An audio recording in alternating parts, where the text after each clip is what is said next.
Let's do it. 5, 4, 3, 2. All right, guys, welcome to the Media Hijack Podcast. I'm your host, Billy Walters, and joining me is Chris Unholy Jesus. Yeah. What's up, fam? Happy Tuesday. Welcome back.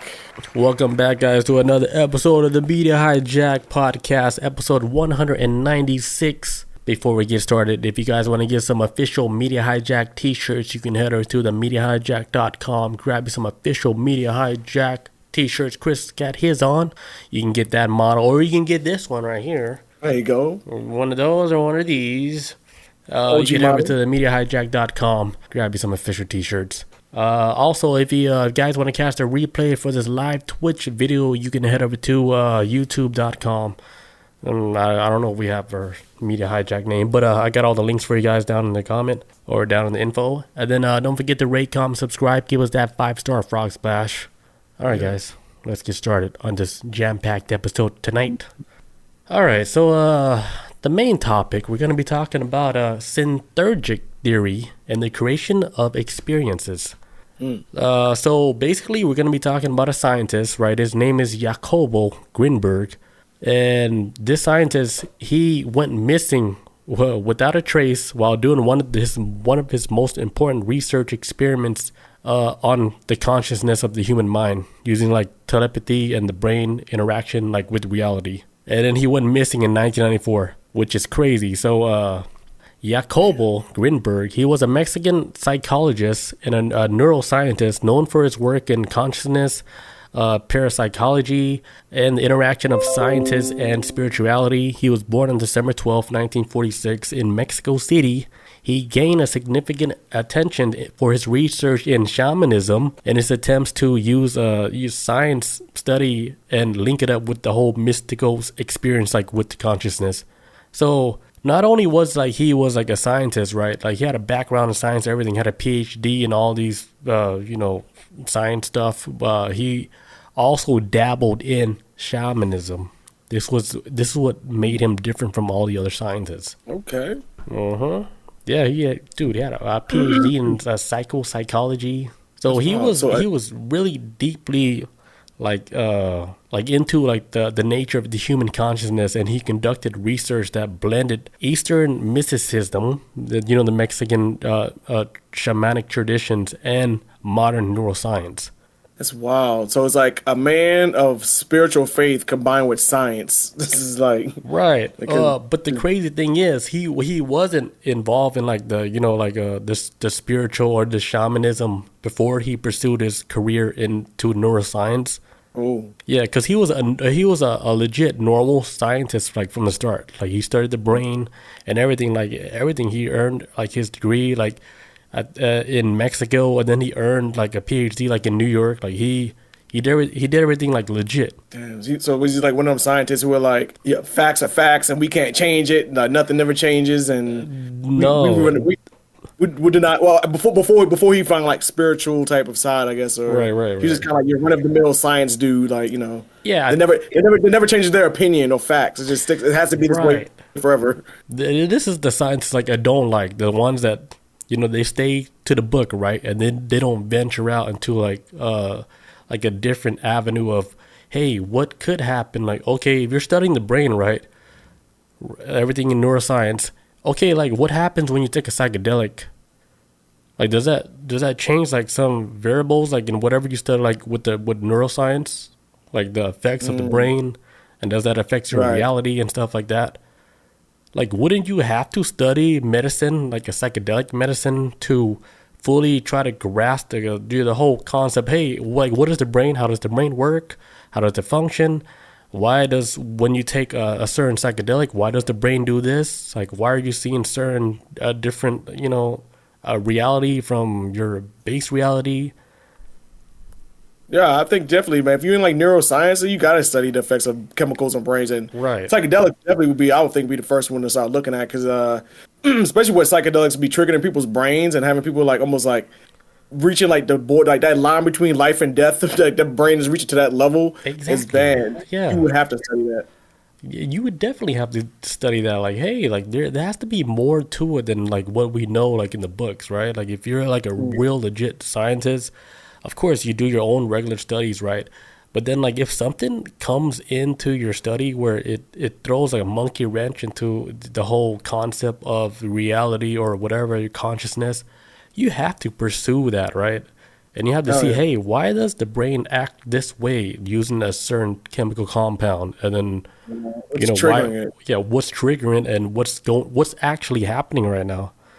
So like this scientist, like he's a legit scientist. Like he was known as like the Einstein of consciousness. Like this is how much he studied like the brain and everything, the whole consciousness of humans and stuff. Like he even had a center that was dedicated to him. It was called the Jacobo Grinberg Laboratory of Cognitive Neuroscience, and this was a center in Mexico, a university in Mexico, and it all conducted all the research of Dr. Grinberg, which we're going to talk about this guy because this guy was the one that actually went missing in 1994 before he did this huge experiment where he was trying to link up two different individuals from Mexico to India using telepathy without the use of any electronics, and they were trying to see if these two can communicate without the use of technology. Wow. So like without no MK Ultra type shit, like because I know there was like without all of that. Yeah, it was crazy. So no isolation tanks, nothing. That's wild. Okay. Yeah, with no isolation tank, with nothing. It's just basically they met before, right? And then they did a meditation, and then they spread them out, and then they like, all right, we're gonna do a research. We're gonna put you in one room in Mexico and the other person in India, because before they did that, right, they did like an experiment with subject A and subject B. So subject A, they hooked up his brain. They put them in a separate room, right, with Faraday cages, meaning like the Faraday cages, it's no electronic interference with anything. So everything is all like lined up perfectly. Like if something happens here, the other person, if it's real, they're supposed to feel it. So like what they did, right? So subject A, what they did, they put him in a separate room, and then they flashed like hundreds of like images on his face, right? And then at the same time, subject B, his brain was connected to like what I think it was like an EEG machine, like one of those machines that can detect like the motions or the movement in your brain, or damn it, like the brain function. It detects like your brain doing something. MRI. No, it's not. It's not that one. Okay. Yeah, it's something something ECG or whatever machine. My bad. I'm sorry, guys. I know EKG picks up heart machine. I know it's the heart machine. It's another E machine. But okay. So long story short, all the flashes that flash him, 100 flashes, the subject B was seeing the flashes at the same exact time, like because the brain was like flickering at the same time. Subject A was seeing the images. Okay, so it's picking up the same thing that it was seeing at the same exact time, and they're like, "Holy shit! Like, what are the odds of that?" You know? So they're like, so the Dr. Grinberg, he was like, "Dude, there has to be like something happening, like in the human consciousness, like within like another realm that we cannot see. It's like it's like a web of information that's in the air where we're connected like by a string."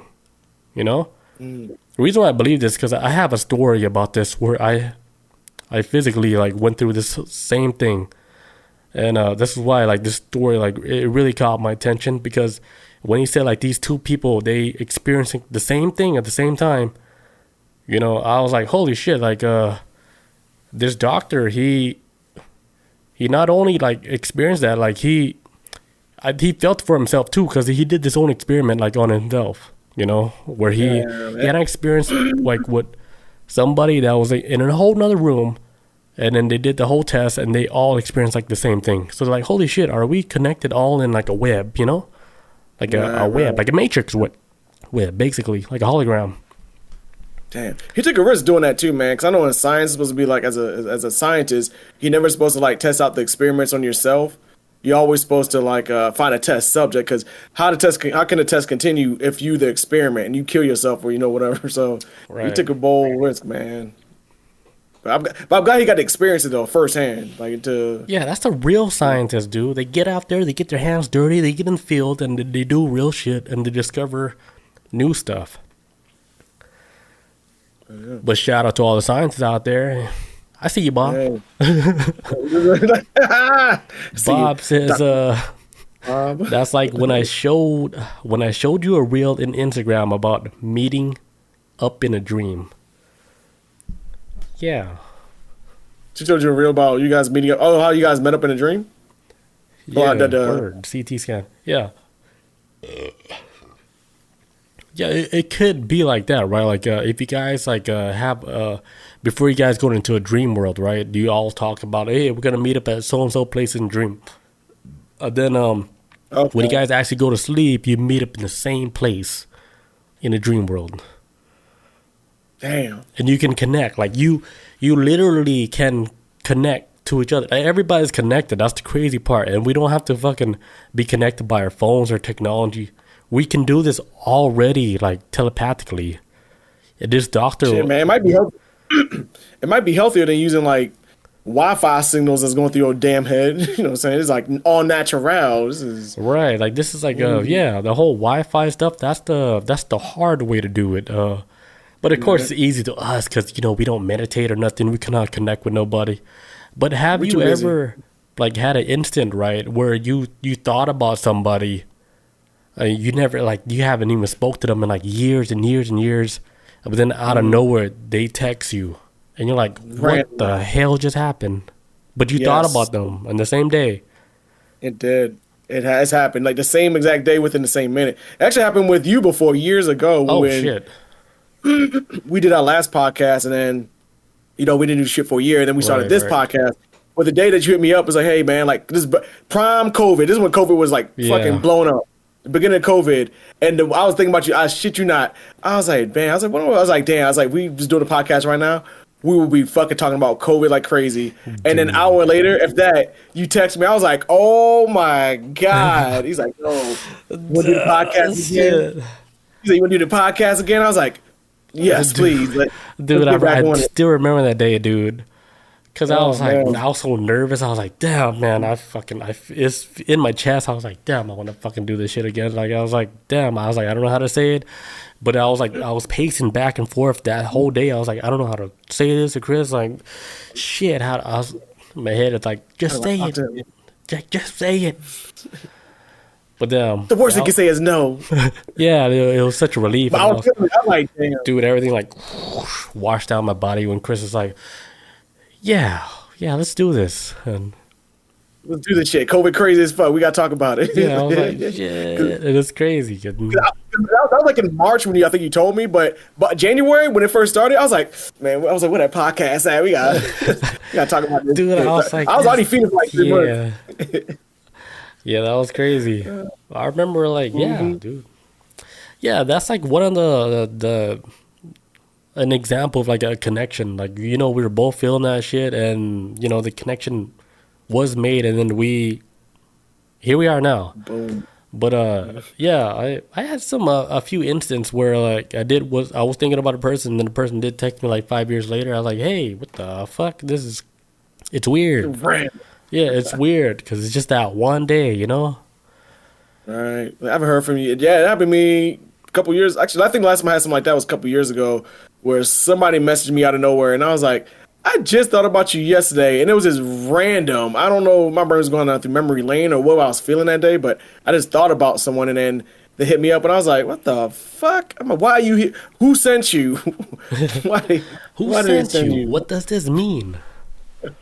Why are you here? Bob says, I would dream of the person unconsciously. Yo, Bob might be a witch, dude. Like, real shit. She might be a witch. Yeah. And a shapeshifter. Yeah, not a shapeshifter. She straight bruja witch. Oh, straight bruja. Yeah, she straight up. She has that witch vibe, dude. Like, it's almost like when she walked behind you, like, goddamn. Like, hey, walk in the front. You see like a hand on your shoulder. Like, Jesus. But Bob's a scientist. She walks around like a sage in her back pocket. But Bob's a scientist as well too, so I'm confused. What? Yeah, Bob might be a witch scientist. You gotta pick a team. Bitch, which side? Pick a team, Bob. You gotta pick a What side. did Intrigue say? Pick a lane. She said, "Why I always gotta be a witch?" I don't know, man. I do, Bob. Bob might be a witch. I've heard strange stories about Bob since I've known you, since I've known Billy's. Dude, Bob, man. she has stories, man. She's like a walking witch book. Intrigue says it's like 6 degrees of separation. Everybody on Earth's connected to everybody else by a chain of acquaintances. I can't say that. We're more than 5 in intermediaries. There you go. Yeah. Sound it out, baby. Come at me, grammar. Come at me, grammar police. I can see that, man. Shit, man. Every time I be finished people's conversations that I just met, I'm like, I have like the same like thing, right, where I was saying like everybody's connected, but not by 6 people. I think everybody connected by 3 people. Like you're connected by 3 people, right? Yeah. Let me give you an example. Like, do you know Dana White in UFC? Yes. You know him, right? Do you think you know him by 3 people? I would say no. Okay, let me give you an example. All right. No way. I know you, right? Right. You know me. That's 1 people, right? Right. My friend, Blake Builder, he's in the UFC right now. I know him. This is 2 people, right? And then he knows Dana White. That's 3 people. That's right. So now you know. Damn. Now you know Dana White. Let me give you another example. It's still 3 people, right? So do you know Shaq that plays basketball, right? Yes. You know Shaq. But do you know him by 3 people? I would say no again. But we're already connected, right? By 3 people. So we already made the connection, right? To Dana White. That's in 3 people, right? Dana White knows Shaq. It's a new connection. Another connection. That's boom, one boom, connection right there, right? And how many people know Shaq? A lot of people. So we're all connected now by 3 people. Because you're connected with me by 3 people, right? Mm-hmm. And then Dana White is connected to a lot of people. But between 3 people, it's still by 3 people. He knows a lot of people. Yeah, because how many people out there probably said, like, I know a friend that knows Dana White? Like, you probably got a lot of people out there saying that same shit. So, like, by 3 people, you already know Dana White. Mm-hmm. And then we know. I never thought about that. Yeah. That's the whole crazy part about all this shit, dude. Like, for another example, let me give another example. Like, I'm a big Bobby Lee fan, right? I know Jeremy. Jeremy, he has a friend. He lives in San Diego. He does like radio and stuff and paintings. The Block. He goes by The Block. He does like the whole San Diego radio. He knows Bobby Lee. So I knew him through Jeremy, and he knows BobbyLee. This is less than 3 people. Damn. And you're right there in arm's reach. Yeah, right there in arm's reach. Like, he knows him, and then boom. It's like, I know Bobby Lee by 3 people. Yeah, crazy, right? Crazy. Yeah, it's crazy. It's just by 3 people. We know everybody by 3 people. Yeah, damn. And I would be thinking about this, the 6 degrees of separation or the 3 thing. I never think about it, but when I hear it, I'm like, holy shit, it always surprises me. Because you just never think about how close you are to somebody who's probably big in this world. And right, yeah. Like, we're all connected. Like, we all know celebrities, I think, just by 3 people. Maybe, I think 6 would be, like, more appropriate.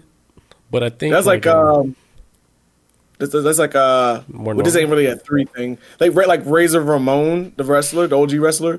Yeah. I used to work with his son in the military. His son was used to be like an Air Force there it is.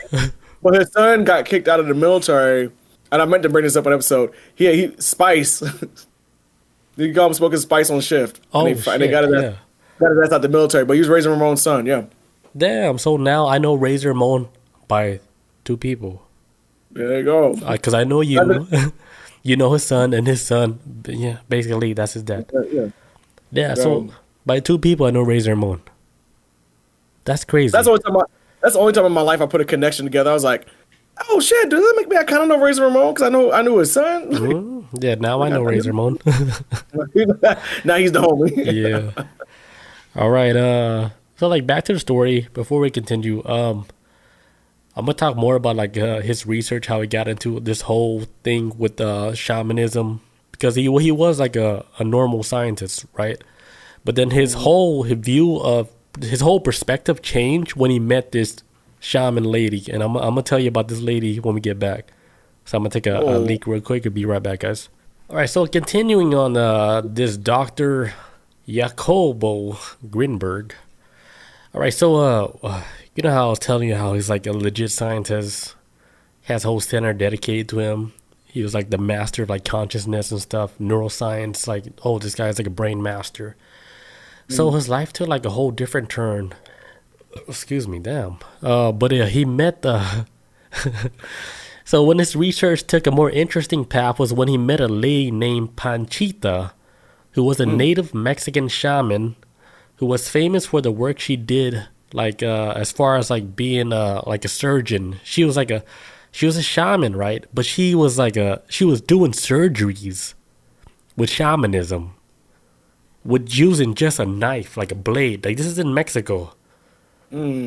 She was known as like the lady in Mexico that uses like a 3-inch blade, and that's the only tool that she used to do like these surgeries, where the people's like, holy shit, what the hell's going on? So of course that caught the curiosity of this scientist Jacobo Grinberg, right?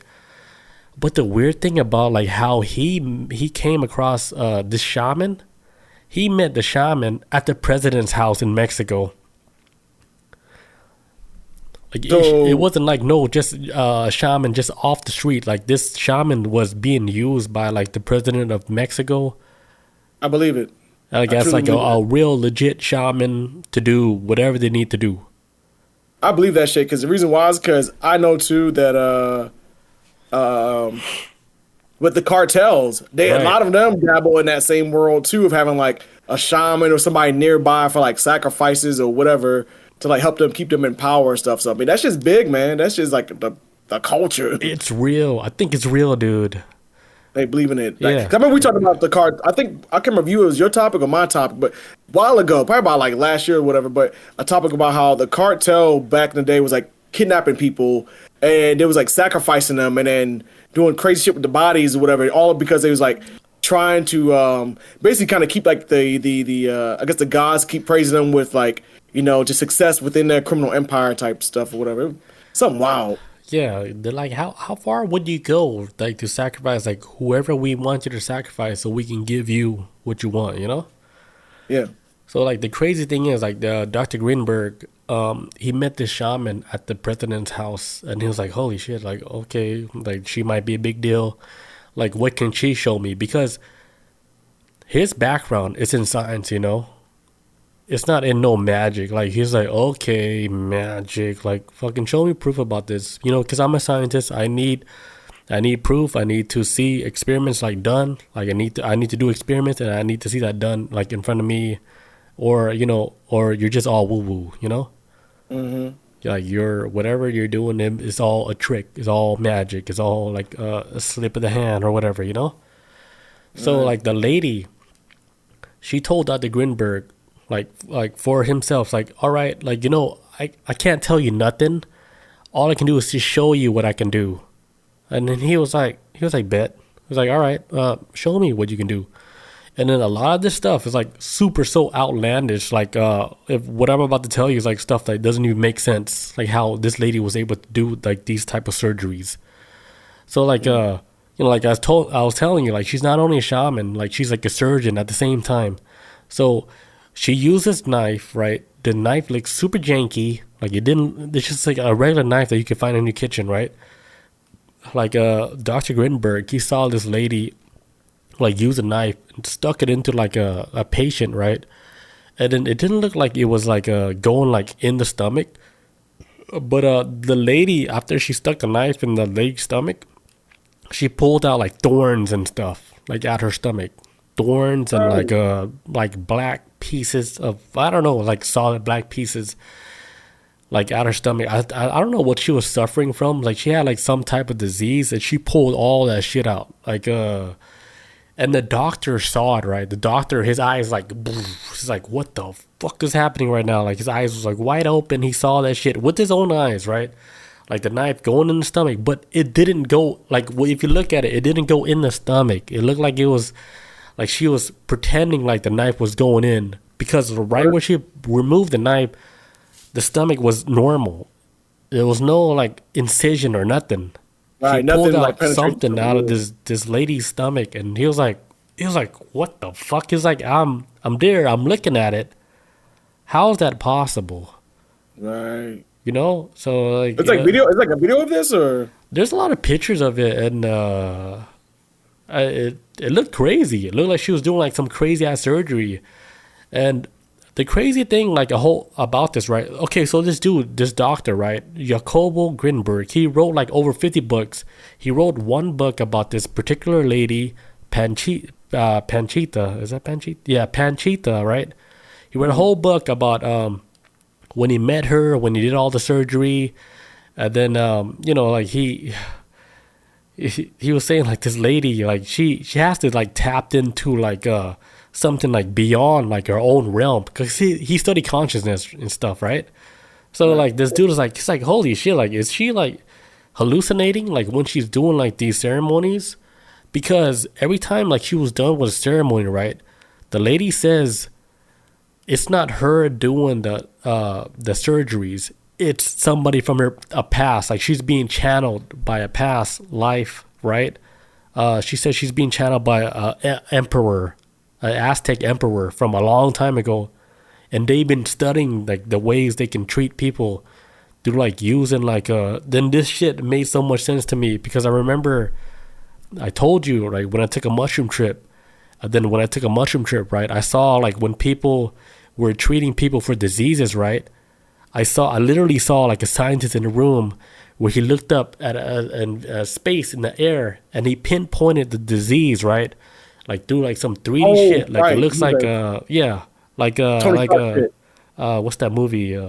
Iron Man type Tony Stark shit? Or? Yeah, Tony Stark, where they could see, like, they could pinpoint the disease. I saw this in my trip a long time ago, before I even heard the story, and I saw how scientists were able to pull out like a cancer cell, right?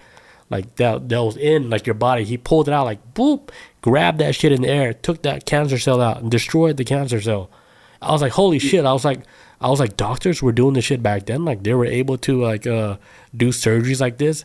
But then like when I fast forward to today, what this doctor was saying was that lady, right? How she was able to channel this other being from the Aztec emperor from a whole nother world, like maybe thousands of years ago, where they were practicing these methods of like pulling out cancer cells, you know, like in a different dimension, because your cell, you know, like let's say your body exists in this world, right? But let's say you could pinpoint that cancer cell like in a different dimension, and you could pull it out easy without like the use of any modern tools. Man, yeah, that could damage the body, like what cancer is about. That'd be crazy. Yeah. With chemo, you know, just kind of like doop, doop, just take it, throw it in the desktop trash can, doop, and then right, put that shit in the recycling bin. Right, out.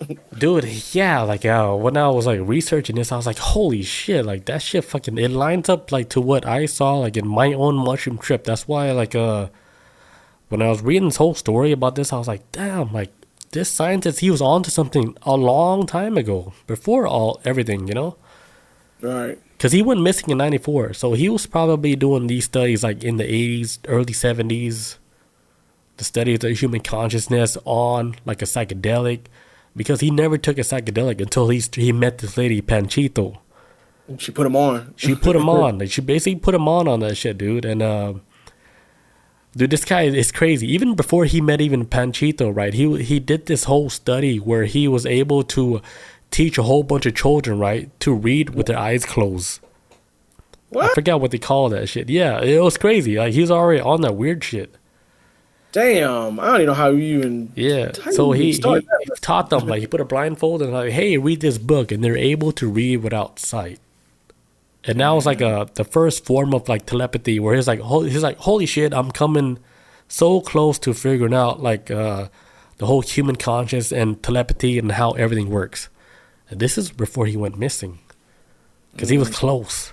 He was discovering the whole matrix and like, hey, you know, everything is lining up now to what he studied like in school, and the scientists and the science and with like psychedelics on top of that, and with what he saw with his own eyes physically with this lady, Panchito, like out in Mexico, was doing surgeries on people out in Mexico, where he was doing surgeries even till this day, like modern science or modern medicine cannot replicate.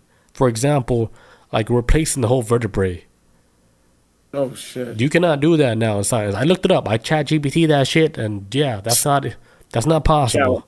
Chow was like, nah. They're like, oh yeah. They're like, no, we can't do that. And then she was doing other shit that is possible today. Like she was doing like a lung implants and stuff, and that is possible. But she did all this with a little knife, a 3-inch knife, dude. Like a wizard. She didn't use no anesthesia or nothing. Like these shit. I don't even think she was like putting them in a meditation trance. Like she just fucking went in, bloop bloop bloop. And do you know if they felt anything, or was it just kind of like? I think they felt like a slight pain or stuff, but like when it was over, they were normal. Because the doctor said like when they removed like appendix or whatever, she replaced it with like a brand new appendix. He looked at the patient. He's like, holy shit, they're like 100% back to normal, like that, dude. And she used no modern day, nothing. No, nothing. And it's crazy because like if you look at the place where she did it in like this bedroom, right? And everything stinks, dude. Like everything stinks. It looks like blood everywhere, like random ass tools everywhere. But the lady told her, like, if you guys can visualize what this place looked like on the other side, right? Mm-hmm. It's all these advanced tools. Like imagine like Wakanda, the most advanced laboratory. Right. If you can see it in another angle, like in the Matrix, like you can see the other side. Right. Like what's happening to this patient? Like they're being treated with the most advanced, energy, advanced tools that they use to treat whatever patients for whatever sickness that they got. Yeah, I remember in the first Black Panther movie where one of them government agent dudes got shot, I think it was, and they took him back to Wakanda, and they was doing the whole like, okay, his bullet just missed his heart. Okay, we need to stitch up this artery and do this and this and this. But it was all like just like crazy, like science magic and like combined together in this weird thing, man. And then they wound up saving the agent because they knew where the bullet was at. Right. How to patch it up. Boom, boom, boom. We got to close his valve so we can save so he ain't losing no more blood. And at one time they had to dig in and like had to look for it. It's all like, okay, we were scanning his body. Boom, boom, boom. So next. Row 3, Sector 5, a bullet jammed into his... Next to the L7, or what's that spine? F11 spine. Got it. Pull that shit out. Like, bloop, bloop, bloop, bloop, bloop. Pull it out. Because, yeah. Dude, like, the crazy thing is, I seen this in my own mushroom trip. Well, I didn't know what it meant, dude. But I was like, okay, show me how these scientists, like, do shit. And show me back then how they were pulling out, like, dark matter, like, from somebody that was sick. They pulled it out. Pew! I was like, damn. This how they do this shit back then? They're hiding from us? Yeah, so Jacobo Grinberg, right? He was so fascinated by this lady. He's like, damn, like, well, she's like able to like use like her energy to basically tap into like another world and pull something out from that world and pull it back from this world. And he was thinking like, oh shit, like she's a fucking like someone else, they able to tap in and out the Matrix. So because he's a scientist, right? He's like, I seen him from my own eyes. He said something is definitely going on, and it's not normal. It's not something that we can explain with like a modern science right now, because it's not even in the books right now. So of course he took this shit in his own hands. He's like, I'm gonna try to figure this out because it doesn't make sense. And I did all the study myself, and still it doesn't make sense. He did a whole bunch of psychedelics. And then, like, his colleagues, right? His colleagues like, all right, you're dabbling into, like, like shamanism, and you're using psychedelics. That's going to ruin the integrity of your whole life research into the human consciousness because you're dabbling into psychedelics and shamanism. That's crazy, right? Yeah. Yeah. So his colleagues are like, all right, you're going to ruin your whole integrity of all your research. You spent your whole life you're in your 40s, you spent your whole life doing this, and then you want to base your work off of like a lot of psychedelic trips you took. You base your work on, you went to meet some shaman lady in Mexico, and you want to, you want to base your work off of this, and you want to write a book about this. Yeah, the science community was like, man, you a junkie. She got you hooked. Like, yeah, it was like the science community, they shun stuff like that. As soon as you take like a type of drug, especially if it's like a psychedelic, they would dismiss all your work, dude, that you ever done. I don't know. They ain't trying to hear it. You can do 30 years of fucking work on the whole brain consciousness, but then they're like, oh shit, we found that you took a psychedelic. All right, we're gonna trash everything that you said. Because you were probably on this shit the whole time when you were starting to write your whole paper. That's the first thing I'll say. Yeah, so that shit's wild. That's the first thing I'll say. So, like, it came to the point where Dr. Grinberg, right, he came up with the words Syntergic, which is the title of the show. So it's a self-coined term by Jacobo Grinberg, combining the word synthesis and energy, basically meaning like, I don't know if it means like the transfer of energy. Like Syntergic, it relates to how the brain processes and combines different forms of energy to construct our experience in reality. So it reflects Grinberg's belief that the brain doesn't passively receive information from the world, but actively participates in creating the world that we perceive. So basically what it's saying, right? Everything that we perceive like in a reality, we are also creating it at the same time. So we are basically like creating like our own reality. We're creating our own experience right this whole same time, even when I'm speaking about it right now. Creating a whole reality right now. Right now. Like everything. Mm-hmm. Like if we can like tap into like, it's like us right now, we're just reading a code right now. And everything, like in your views, you see 3 monitors, you see 2 monitors or 1 monitor or whatever. This is your reality. Right. Like I don't know how else to explain it. You call it like a syntergic theory, right? It's like how you say it, how I dumb it down. Like imagine like a web, right? Like spider web. A spider web. And then the web is climbing like let's say like the web, like there's like a bug in the web, right? And the spider climbs to get to the bug. We all have access to that web, right? For example, like that web is there. You see the spider? I see the spider too. It's all access to the web. And then our consciousness, right? Our consciousness is what connects that web with. It connects me and you to that web. Right. So this is like his theory, like the whole syntergic theory, where you can see that spider, I can see that spider, and we're all connected. We could both see that spider at the same damn time, even though we're both not there. Even though we're both not there, it's connected. It's all connected in like he called it like a lattice. You ever heard of lattice? Lattice? No. What's that? Yeah, he calls it like a lattice, like which is basically like a grid, like a matrix grid.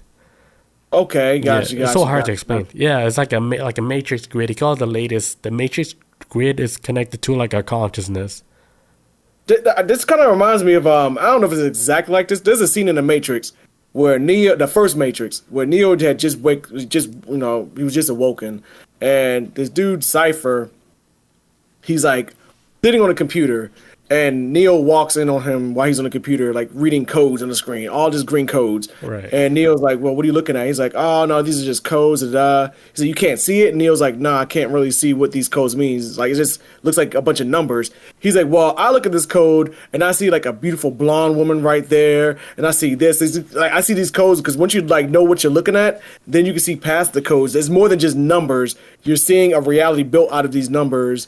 And I'm seeing like somebody eating apple pie in this code, or something. And it's like Neo was like, "Oh, okay," but it was obviously Neo, brand new Neo to the world. He didn't really get it at first, but it's like, nah. Once you've been studying this shit long enough, you don't see numbers. You just see like I don't know, like patterns. I guess I don't know what I don't know how they like in Yeah, Matrix. yeah, I don't know what yeah. even there.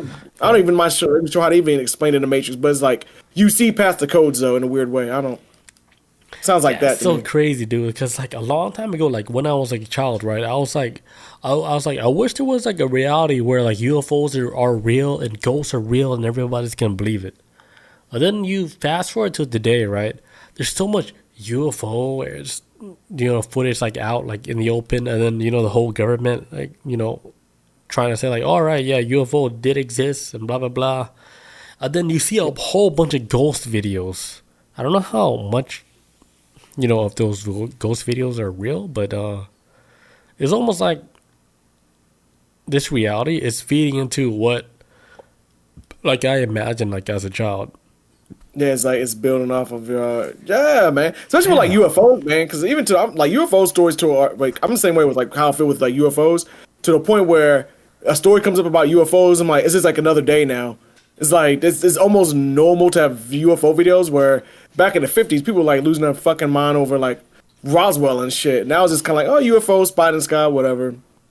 This is like damn, this is the world we living in, and I never thought I'd see it. First of all, the government just admitting that there might be life. that's Dude, even yeah, crazy. it's pretty wild. Like what's happening right now with the whole UFO, the whole scene with UFOs and ghosts and all that paranormal stuff. And the government's like, yeah, it's real. Like, Yeah, and they had like studies on it. Like all those papers been released. Like they've been studying like paranormal activity on top of that UFO even though activity, and even though they've been telling us for decades, like, and nothing's real. yeah, well, I think they had to lie to us, because I think like Makes back sense. then, probably we wouldn't be able to handle the truth back then. So This is a stand-up comedian. I don't know if he's good anymore, but his name is Nick Swartzen. He talks about like how he did like an old ass stand. This is like back from the 2000s. He talks about how like when the first Transformers movie came out, people were bitching and complaining about it, like, it's too like the CGI is awful, blah blah blah. It's like, but if you would take that movie and show it to people back in the 1950s, they would lose their fucking mind. It was just like mind blowing. But to us, it's just like, it's the norm now. It's like nothing. yeah, like we're so spoiled. Yeah, we are We don't want to appreciate like a good Star Wars movie. at all. Yeah, I'm gonna take a leak real quick, and then I come back. I'm gonna finish up this whole story. All right, and we're back. All right, so continuing on the story on Jacobo Grinberg. All right, so like I told you guys earlier, he did disappear on December 8, 1994, at the age of 47. He told his daughter that he was traveling to India, but there was no signs that he planned or even arrived in India. Like there was no traces, no body, no fingerprints, no nothing. So this guy basically like vanished off of the face of the earth. They hired a whole bunch of companies, like their whole regular whatever the Mexico, their whole detective company where they were trying to find out who or what happened to this guy. They couldn't find him, so they gave the case to like somebody else, and they couldn't find it. And then they gave the case to somebody else to where he was like, all right, there's never no case that I can't solve. Like I'm 100% track record, I can solve any case. They gave the case to him, couldn't solve it. It was like, goddamn,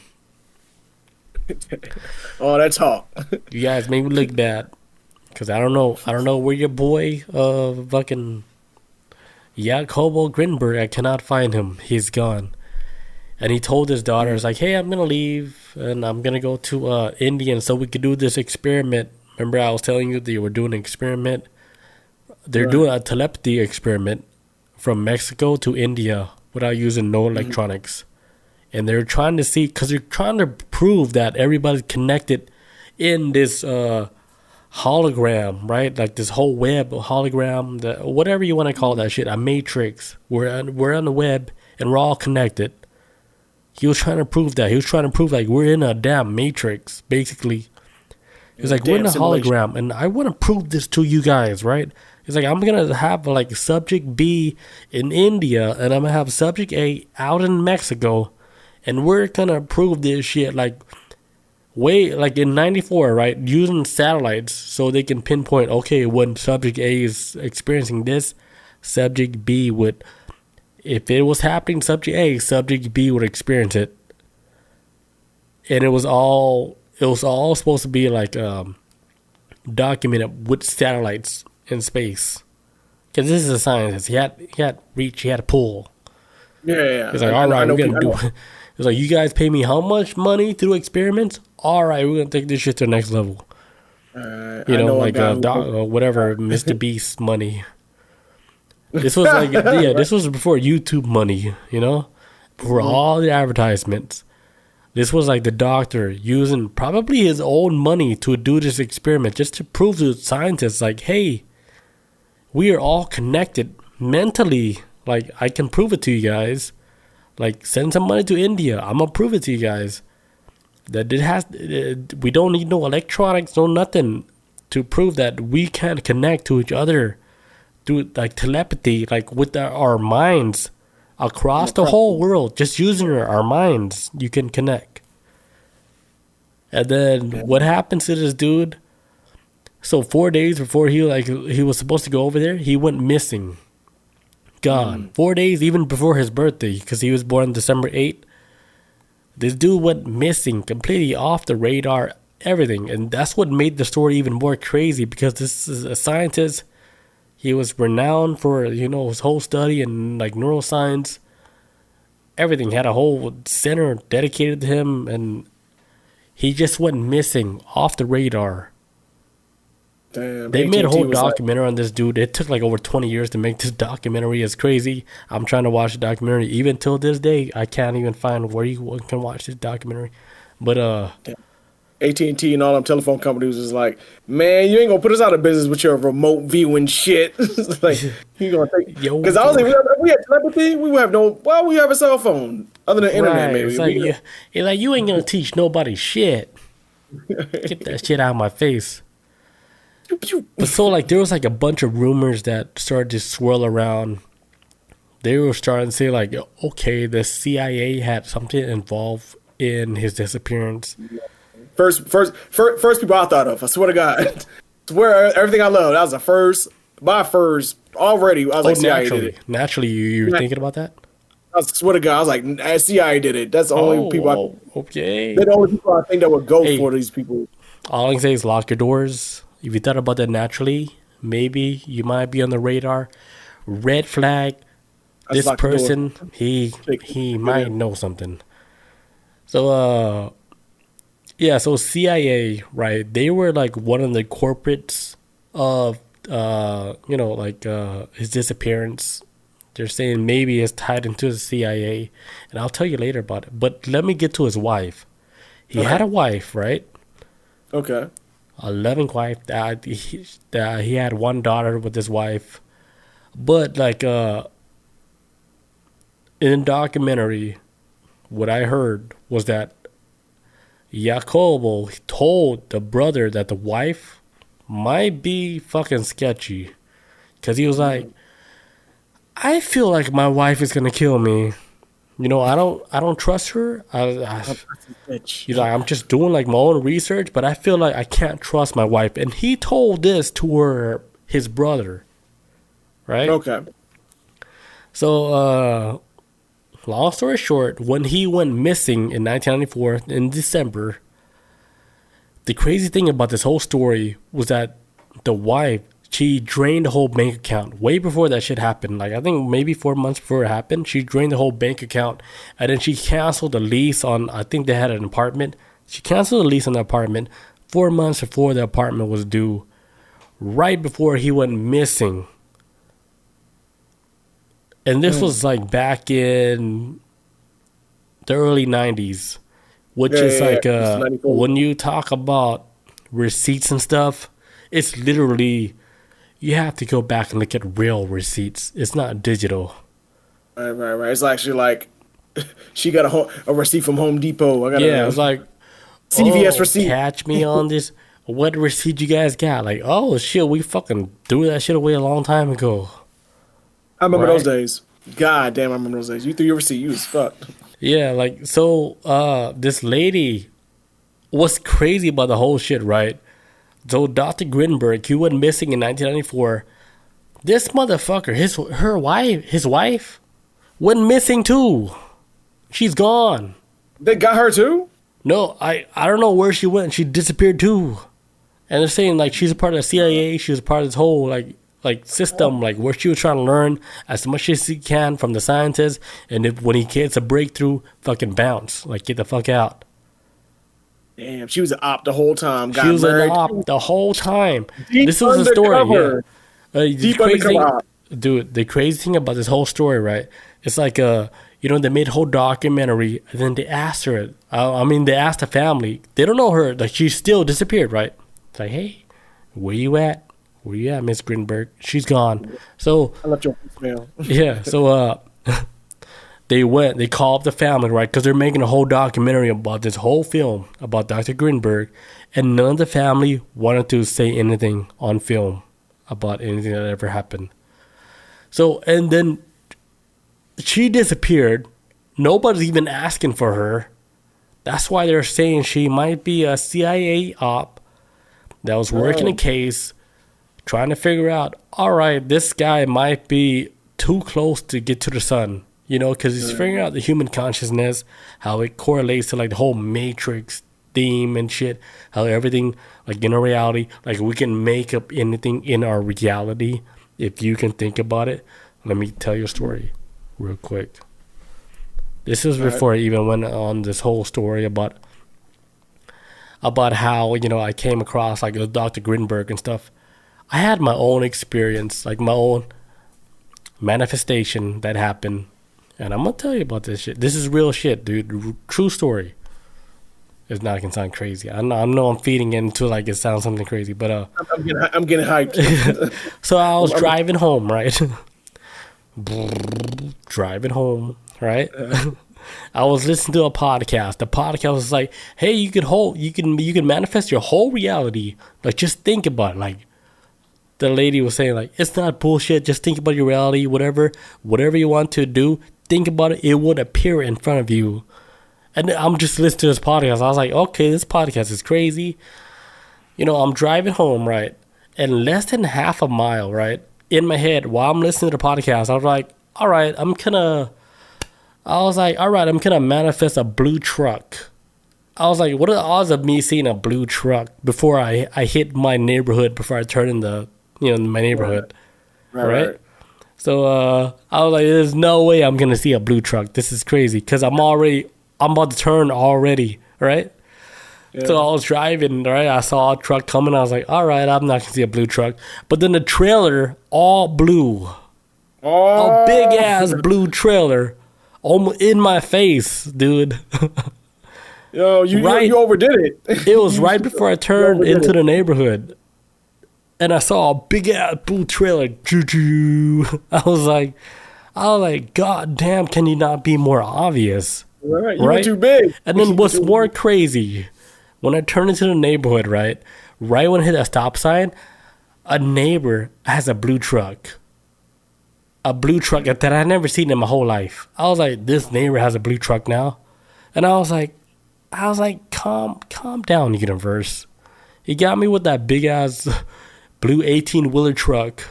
Right. But now you're showing off now. And then it's stuck in my head because this happened like 2 weeks ago. The universe is like, okay, we'll give you the giant blue trailer. Yeah, just kidding, Billy. All right, we'll give you a truck. since you being nice, we'll give you a truck. I was like, stop it, universe. Stop. That's too much. But dude, yeah, that's real shit. That's a real story. I'm not making it up for no clout or whatever.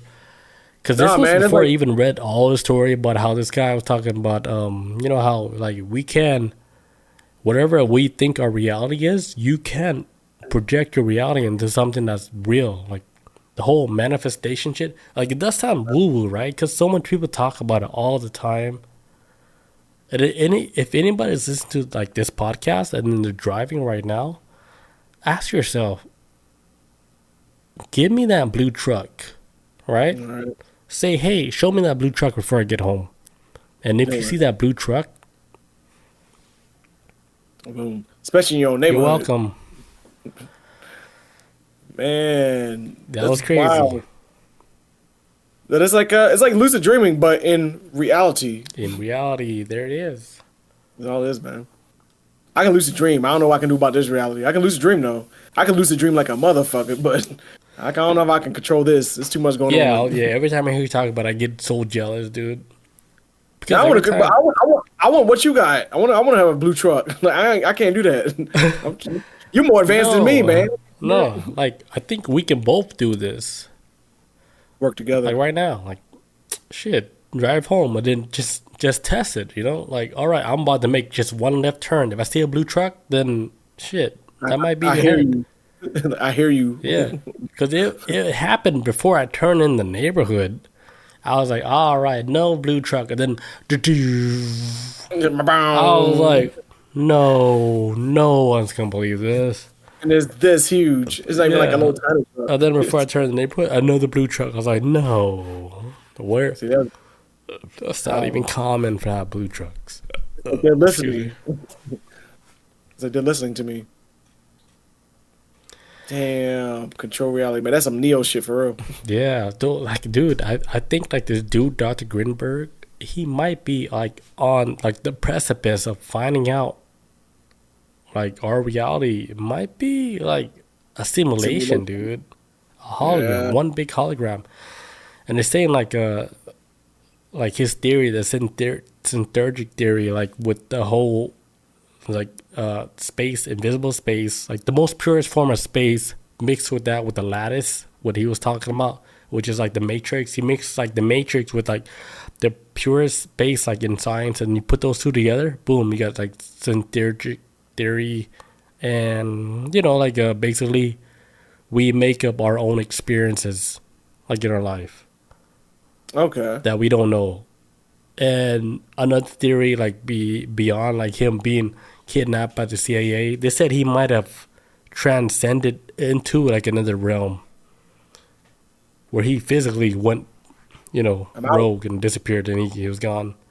Like there's a lot of theories about this dude because like I said, like there's no fingerprints, there's no body, there's no nothing. Like they can't find nothing about this dude anywhere, which is weird because he's like this renowned scientist in in neuroscience.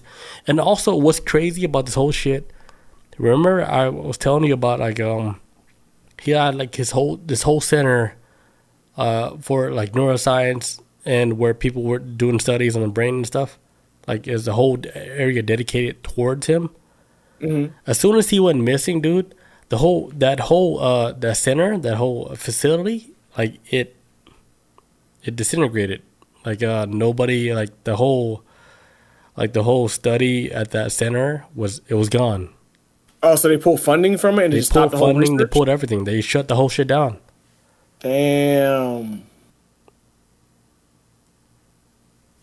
Yep. Damn. It's like, okay, he gone. All right, we done. We can't. Shit. So this, and did it stop the whole process? Yeah, this like in '94. This is like before like everybody was. I wouldn't say before everybody, but before like the masses got like a, you know, like a view of like the whole psychedelic world.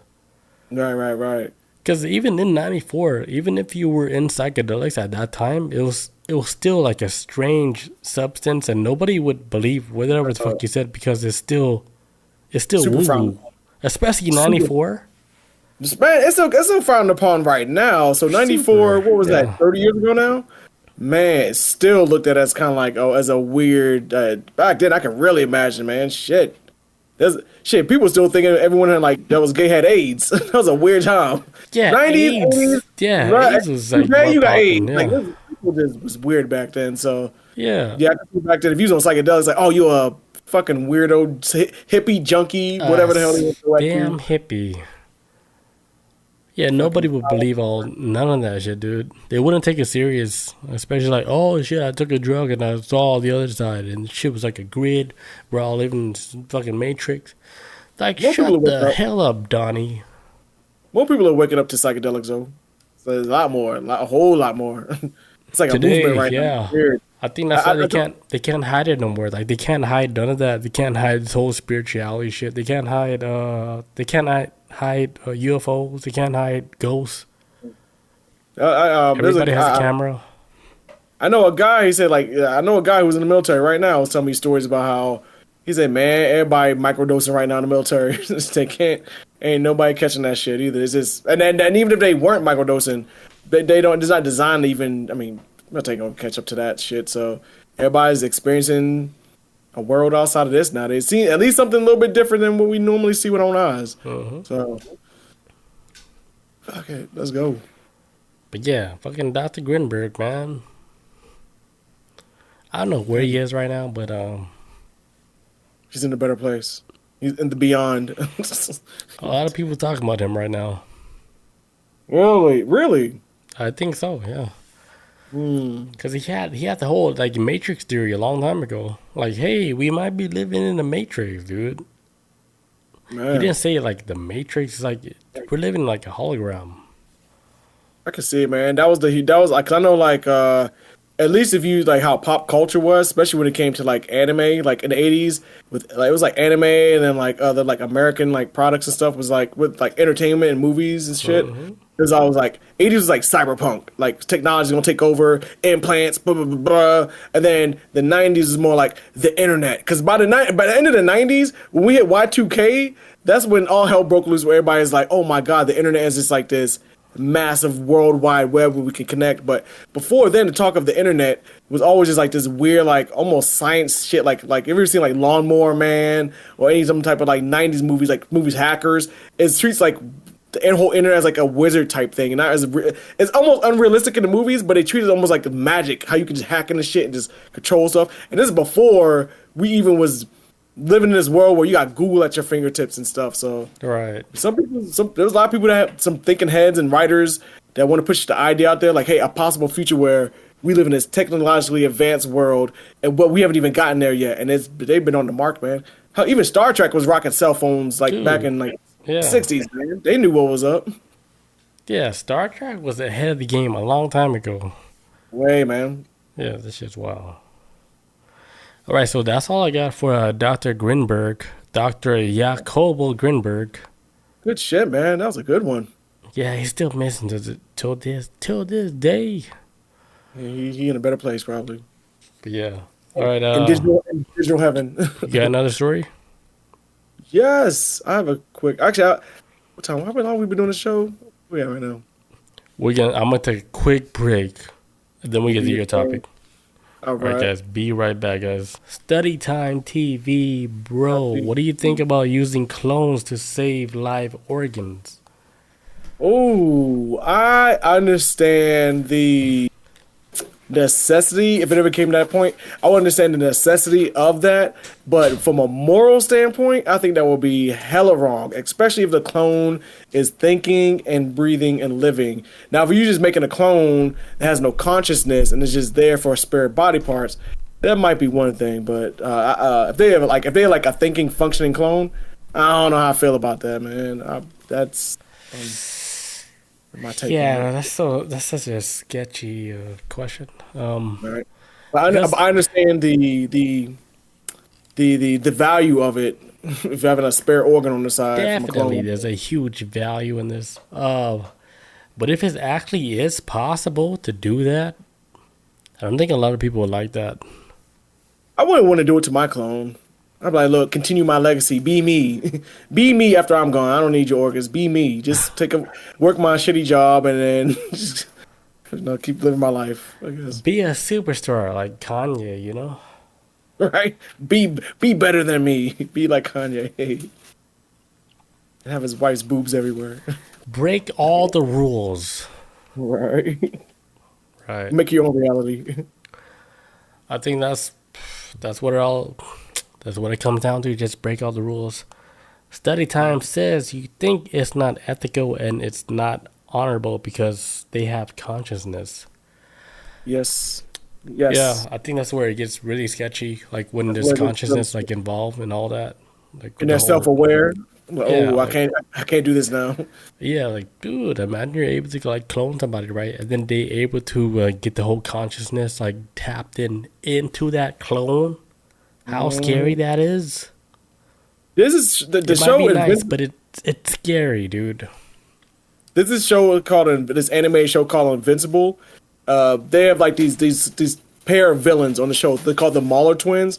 and the Mahler twins are actually clones, but they've all been killed at so many different times is that they don't know which one's the real version and which one's the clone. So they're always constantly fighting for superiority. It's like, no, well, I'm the real one because da-da-da-da. Well, no, I'm the real one because their memory doesn't go that far back. They just remember that they're villains, this, that, and a third, but when it comes down who started the whole cloning process, they don't know which one, who's the clone and who's really not. Exactly. When in reality, they're actually both the clones. But yeah. It's also like a series like in anime. It's called My Hero Academia, where they had this guy. He did had a whole clone, where he didn't know which one is the real clone. It's just mates. They made so many clones. He didn't know which one is the real one. Even the clone doesn't know if they're the real one. Damn, this is everybody just guessing for the rest of their lives. Just fucking killing each other. Yeah, it's crazy.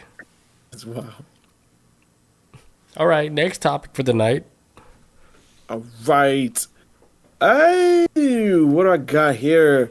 Oh yeah, so they actually wound up finding over in the sandbox. That researchers over in the sandbox, the Middle East, researchers decoded 3,800-year-old Babylonian astrological tablets and find ominous warnings on these tablets. So they found these tablets. I think it was maybe I'm not sure what was he. Let me check my notes right quick.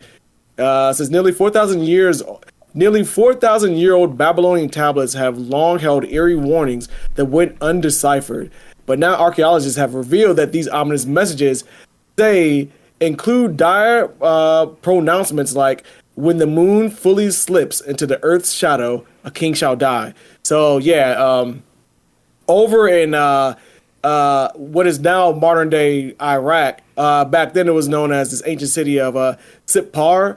Archaeologists came across these tablets, right? And these series of tablets they came across had 61 set of predictions on it. Now, it wasn't predictions that leads to modern day. It was more like predictions that was for what was happening back then.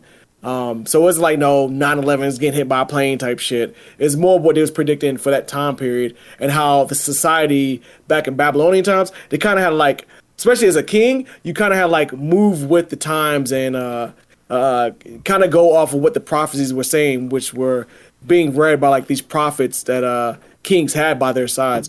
Because back then the Babylonian era, they lived and died by prophecies as far as kings. So I now explain a little bit more how extreme these kings were getting as far as them believing in prophecies and listening to their side dude who's hey, I'm your prophet. Look, it's gonna be eclipse tomorrow. We gotta sacrifice some people. King's bet. Let me do this. It says until now, however, the messages were unknown.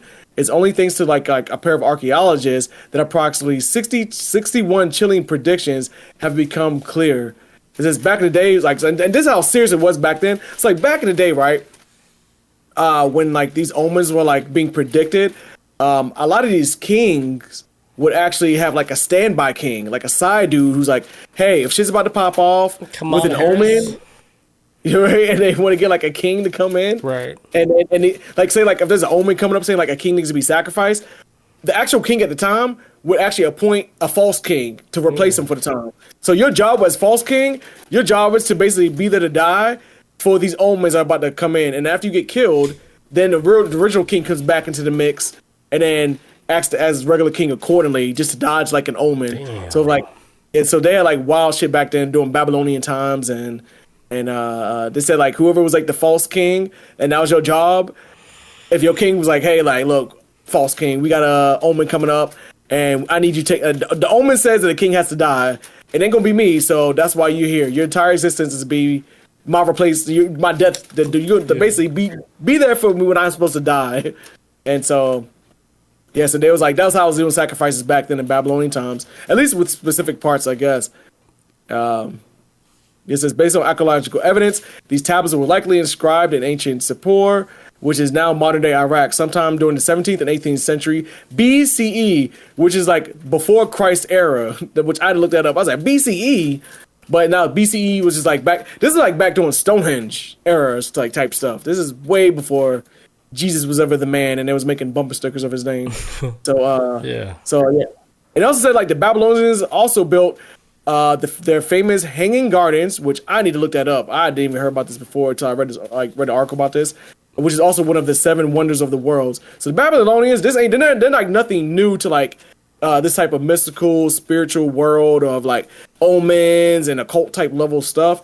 And so back then they had like prophets that had like, they was looking up into the stars at night, reading the stars and thinking like the stars were sending messages down there from the god, like the gods were communicating through the stars, like writing messages in the stars, and only specific people on Earth could read it. Hence, these prophets who would read the stars, be like, "Oh shit, my king, they about to be omen. Get your side king together. Let him get sacrificed for it. Then we keep it going." Cause I guess like on periodically where prophets had to be like, "Okay, it's that time of year. Oh my God, we about to have a flood. We got to get ready for it." But it was all reading off the stars and stuff back during the Babylonian time. I mean, dude, that makes you think about like your own weatherman, right? Your own weatherman on the news, Fox 5 Atlanta, saying, "Hey, wait, we're gonna get a flood, a huge flood." Like, would they like in modern day? Would we praise them as like, "Oh, this is a god"? They know when the weather's coming. No, because they've been wrong. That's why. Yeah, if they was always right, then maybe. Yeah, one example, like they've been wrong, and then another example is like, okay, they're using devices to technology. Yeah. Yeah, so we wouldn't think that they're gods. They're using technology to try to pinpoint like what's happening. What does study time say in the chat? Let me see. Study time says, if we connect to neural networks, shall I read that word? Is it possible to move your head to another person's body? I think it is possible to the clones too, but you need to end clones' consciousness. Although you do that, you can live with your head and your brain for 600 years. Would you live for 600 years with this? No, I would not want to stick around for 600 years at all for humans. At all, I'm good. Let me do my time here and let me bounce up on it. I think it's almost death is such a natural part of life that I don't like. I'm starting to get to the point where maybe we shouldn't fear it as much. I'm not saying go jump out of a window in front of a bus, but live your life from the beginning to the end as long as you can, unless there's no interference of somebody trying to fucking kill you, and then get to the end of it and then go on. I feel like 600 years is almost torture. If you ever because we talked about vampires last week or the week before, man, I watched and seen so much shit with vampires. It's kind of like, oh my God, this shit gets boring. It's like prison. People think prison is action packed, but prison is actually a lot of boredom. Prison is more boring than anything else. And I feel like if you're a vampire, you stick around for 600 years, you'll get tired of it. Shit. Speaking of vampires, dude, that's the same thing I was thinking about. I think study time in chat might be a vampire. He's giving the vibes. Why you say that? It's a big accusation. The vibes. You see it as a big accusation. It says, I feel it, dude. It says Babylonian times, Sumerians were looking at stars too much. That is true, man. But yeah, the Babylonian area and Sumerian times lived and breathed off the stars. They did it so much to the point where I'm thinking, like, did we regress as humanity when it comes to like looking at stars? Because now as us, we look at it, we just like, oh, it's the stars, the universe. But to them, it's always like a message or something being read back to them. And, man, I don't know. I blame it on 5G. I don't know the fuck I want to blame it on. But we don't appreciate the stars as much as we used to. And it's probably because a lot of us live in cities and we don't see it as often. Back then, there was as many lights. So they got to appreciate it a lot more, man. They had a more real connection with it. Not much distractions like cell phones or anything like that, you know? Just what I bet said, study time and Chris, a vampire. Maybe. You guys might be vampires, dude. Study time says Polaris is the best pragmatic store ever. I feel like just look at the explain that, Chris? You know about this? Oh no, and Polaris. I cannot say. I don't want to say anything wrong on that one. But I did look at the stars. Like, was it like last week? I was looking at the stars with it's like an app on the phone. You just look at where the positions where stars are at. I think I saw Polaris in the mix, but I did see like a bright. Was it that was Polaris? Yes, people listened out back last week, and we was like using the app. Like, where's all the stars positioned? And we saw like Polaris, which is actually like the North Star. There you go. That's okay. The OG name. I just know North Star from like back in the day. Yeah. Okay. Okay, so Polaris, that's the same name as that. All right. But yeah, no, I was bright as shit the other night. I saw that and then I looked up. I was like, oh, this is like a galaxy. What am I looking at? It's crazy. But no, real shit, man. Stars are real, man. Space is crazy, man. Space is nature too, man. Space is horrifying. Space gets the hell out of me. Scary, dude. That's why people are watching Interstellar for the second time. Man, you ever seen that? The movie called Life. Not with Martin Lawrence and Martin Lawrence. That was Eddie Murphy and Martin Lawrence. Not with those two, but it's Life. It's like these astronauts on the ISS. They come across this space organism. It's almost like microscopic. They come across it at first. They study it, and it starts to grow and evolve, and eventually starts killing everybody on ISS type shit. What? It's crazy, and it keeps evolving, and it's like, oh, it realizing like, oh my god, and it realizes it sees a vent, it sees air coming out of it, and it's learning that if the air is coming out through the vent, then it means it can go into the vent and then figure out how to break out this room. Crazy as shit, man. Damn. We don't know what's in space, man. We don't know. Bob says with Robert Pattinson. No. That's it's with Ryan Reynolds and Jake Gyllenhaal. Those are like the two main guys. Well, Jake Gyllenhaal's like the main dude in the movie, but it's Jake Gyllenhaal and Ryan Reynolds in it. It's like on it's ISS. Okay, the ISS was okay. Oh yeah, so Slayton says, do you mean in ISS? Yes, the Merserian bacteria came to ISS. It was so crazy. So I don't know about that. I didn't know they caught a bacteria, but I don't know if that's the movie. Is that you talking about the movie Study Time? But I forget. I remember it was like a bacteria they found, and it started evolving. Is there a movie called The Martian? Yes, that's with Matt Damon. So that might be the movie there's talking about in the chat. Okay. A lot of space movies. But yeah, back to my shit. Let me hop back on this. I'm doing chat. Let me get back to it. But yeah, so they say that Babylonian astronomers had a known fascination with the moon, tracking it and the planets as they traveled across the night sky. They believed that the celestial bodies were controlled by gods, and their movements were foretell the future. This mysterious omens highlight the complexity of the ancient Babylonians' belief system. Advisors to the Babylonian kings were the ones in charge of watching the night sky and inscribing with predictions which would influence the king's rules.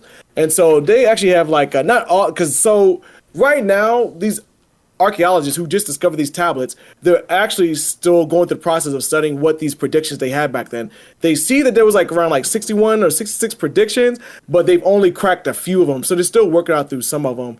It says one of the inscribed on the tablet predictions was a harsh environment disaster, saying that a spring of locust swarm will arise and strike crops and my land's crops.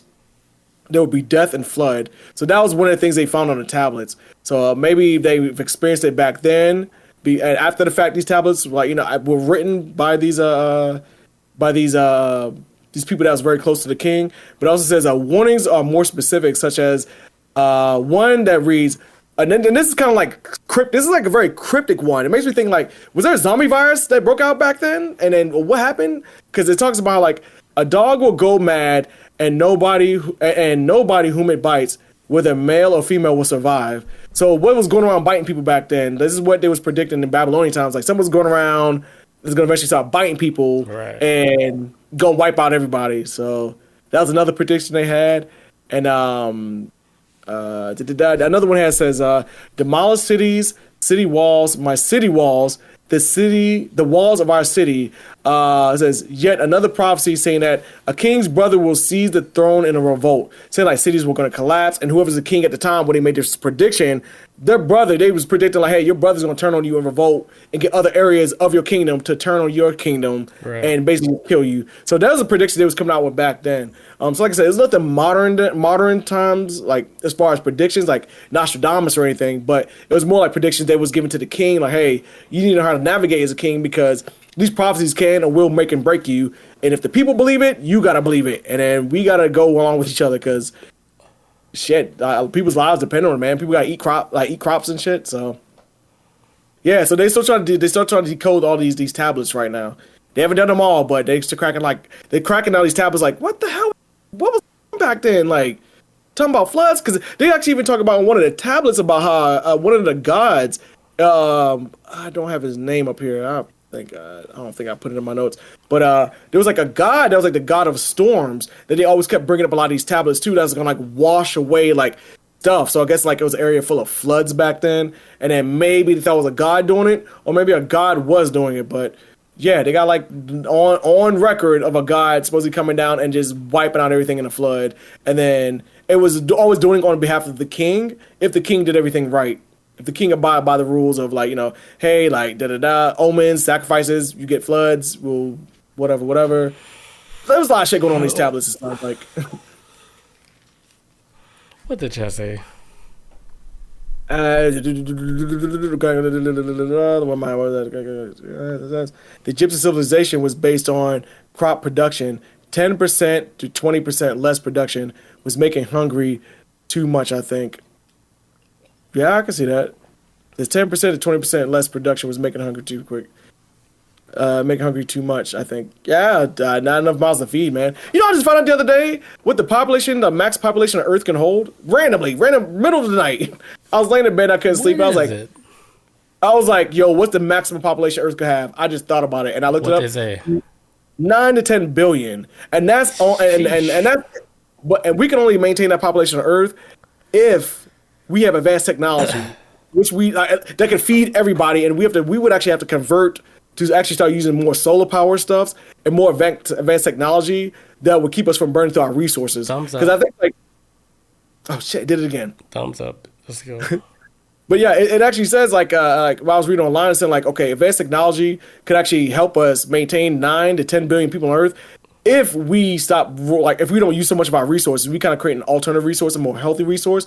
We can maintain that type of population of Earth. But at 8 billion. We're struggling right now because it is too many people on this planet for how much resources we burn through. So it's kind of like we had to make an advancement as technology wise. We got to move forward if we want to maintain. Because human population, I mean, I know people talking about like certain populations are kind of like dipping right now, but it's probably going to boom again eventually. And when it does, we probably need some advanced technology to help us go forward. Because yeah, it's hard to maintain 8 billion where we burning out oil, fucking killing all cattle and shit. We got to find a different way. I'm actually down for cloning cattle, though. I'm down for that. Let's eat some cloned cattle meat. I would rather have that than alternative than running out. So. Okay, so what do you think about natural selection? Oh my God, the who gotta go? Oh man, the rich. The rich gotta go straight up. If I had to pick, only because it's like they're the ones hoarding all the shit. We ain't getting nothing at the bottom, man. We are struggling at the bottom. The rich are fine and comfy at the top. They get all the resources that they need. That's why you see some of these rich folks. They live much longer than us regular folks. They got better health care. They just absorb too much of the resources.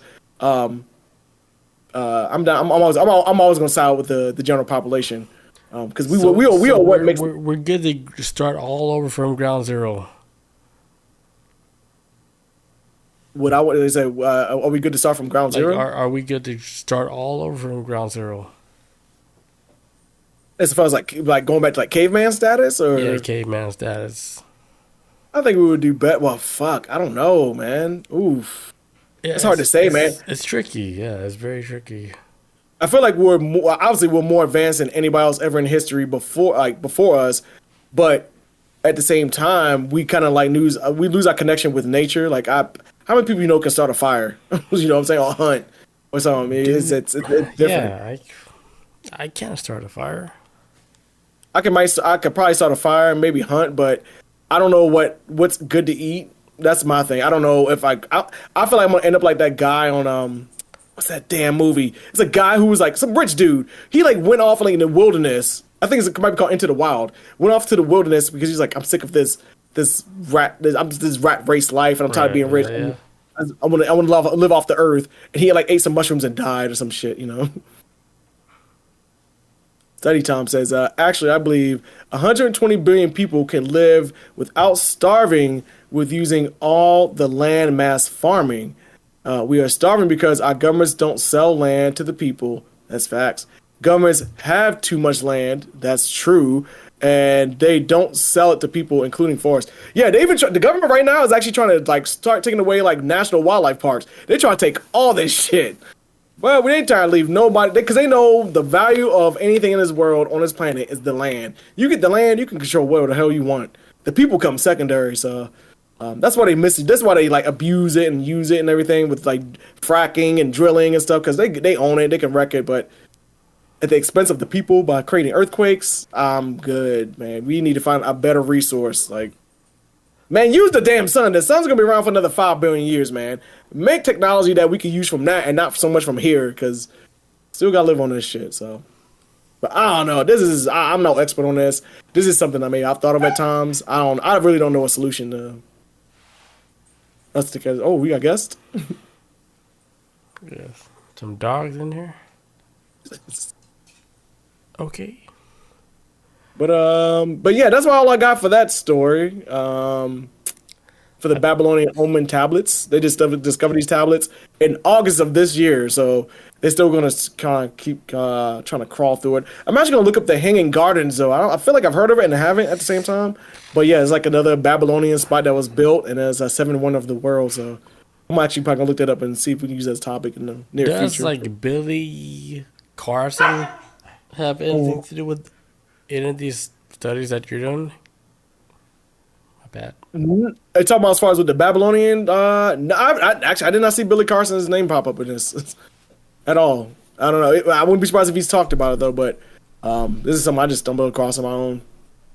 I was like, oh shit, tablets. I was like, sign me up. This is gonna be good for the show. Oh, Lizzie. Bob was like, who barked? She heard it? I didn't even hear her bark. What a big ass dog. She getting big, yeah, for real. Dude, look how big she is. Hold on, let me put the whole shit. Chin? Look at this.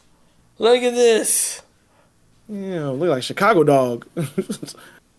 Big as hell. That's more than 12-inch.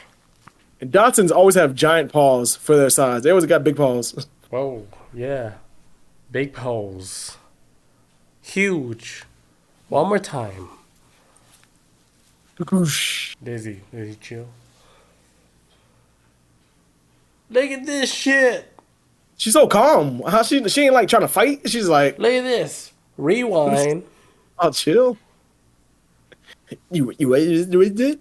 She's like, oh, I'm on a TV commercial.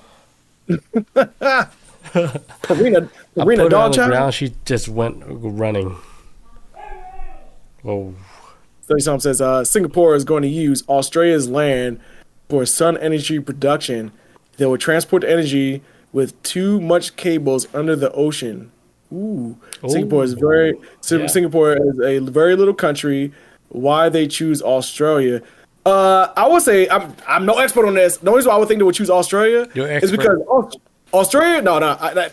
Australia is mainly like a barren wasteland, but like most people do not live in Australia. It's very barren, a lot of deserts, a lot of untouched land. So they probably got the space for it, I guess. Right. I mean, I'm not sure what deal they would have with Australia, but I could see why they would like Australia. You got a lot of land that y'all don't use, and when y'all do use it, people get eaten up by fucking alligators and get bit by snakes and spiders and sharks. Or Australia is dangerous. Like just it's almost uninhabitable in a lot of places. So, I mean, fuck it. Australia's got the land up for it, I guess. But Singapore's not. I mean, I don't know how Singapore is politically. I don't know if they kind of trying to plot some devious attempt with them. But yeah, but also at the same time, it's like Singapore's a very little country. So why would they even need resources like this? A sun energy? I mean, look, I think the name of the game right now is because America is doing some stupid shit sometimes with like, hey, let's do fossil fuels. Look, there's other countries out there who look. The market for like I think solar power energy is still open. Yeah, China's doing a lot of shit, but China's got a lot of issues as well too. But I think it's like an open market to like, look, Singapore, you can put yourself on the map if you can start doing some solar power shit. Because America kind of just is with it and then it's not. America's very weird with this. Like they want to move forward with solar power, but then they still want to keep drilling oil. Whatever, man. We really need to change our tactic with solar energy, man. Fuck, use the sun, man, please. It's free. It's free until it's not, which it isn't, I think. Yeah. What else we got? I'm seeing more and more houses. I'm seeing more and more houses starting to get like solar panels, man. Like especially with the company I work for, and I have to deal with like trying to like sell people glass and shit. They always tell me like, well, yeah, like 9 times out of 10, I'm hearing them say like, well, how's your energy bill? That's why I usually ask them when I'm trying to like sell them windows and shit. Well, how's your energy bill? Oh, well, actually, I don't have an energy bill. I have solar power now. Really, it's the wave, man. I like to see it, Right. Get off this. But that's it for that. That's it for that tablet stuff or whatever. You got anything else? That's all I got. All right. Probably all I got too. We got it. What time are we looking at? We are good. I think it's almost 2 hours. Okay, yeah, we good. All right, guys. Thanks, Study Time. Study Time says we should convince that China and India because they use the most fossil fuels after America. Definitely India, boy. Oh, India's like the most polluted place on the planet from what I heard, boy. All they do is breathe in smog and I don't know, man. Bollywood would make India look cool. When you look at India, like, yeah. Before you start watching Bollywood movies and it's funny and it's cool, look how India is, man. It is. What the fuck are they breathing in, boy? It is a lot of shit in there. China too. China got a lot of pollution, but India is like number one for sure.